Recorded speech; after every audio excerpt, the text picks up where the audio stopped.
Peace and blessings, beautiful people. Peace and blessings.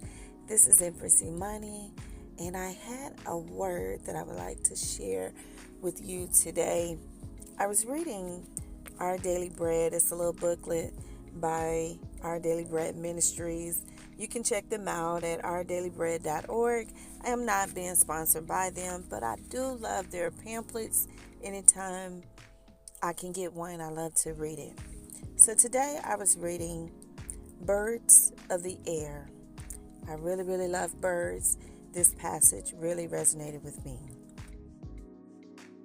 The summer sun was rising, and my smiling neighbor, seeing me in my front yard, whispered for me to come look. "What?" I whispered back, intrigued. She pointed to a wind chime on her front porch where a tiny teacup of straw rested atop a metal ring. "A hummingbird's nest," she whispered. "See the babies?" The two beaks, tiny as pinpricks, were barely visible as they pointed upwards. "They're waiting for their mother." We stood there marveling. I raised my cell phone to snap a picture. "Not too close," my neighbor said. "Don't want to scare away the mother." And with that, we adopted from afar a family of hummingbirds. But not for long. In another week, mother bird and babies were gone, as quietly as they had arrived. But who would care for them? The Bible gives us a glorious but familiar answer. It's so familiar that we may forget all that it promises. "Do not worry about your life," says Jesus in Matthew 6:25. A simple but beautiful instruction. "Look at the birds of the air," he adds.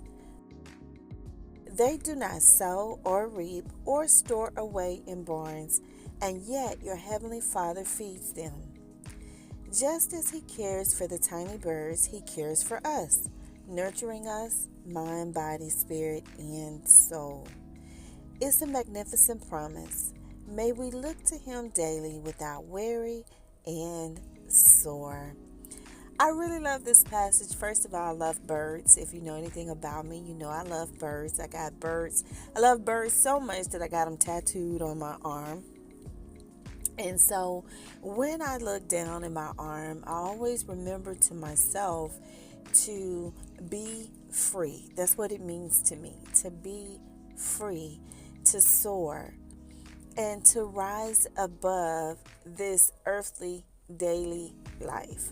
So I wanted to come and encourage you today that if you are feeling weighed down by the dense energy of this planet Earth, that you can rise above any obstacle that you may be facing. Now, I'm not only speaking to you, but I'm speaking to myself, because we need constant daily reminders. So look around, see if you see any birds. I saw some birds this morning. That's one of the things that I love about the grand rising, because the birds come out first thing in the morning, and I just love watching. And they remind me of that. And even like anytime I'm out during the day and I see birds, I just stop and observe, because it reminds me to not to worry about my life. I already know, first of all, that there is no death. We use that word to represent transformation, but technically nothing ever dies. It just transforms into something else. And I say that today to remind you that whatever you're facing, it will transform into something else.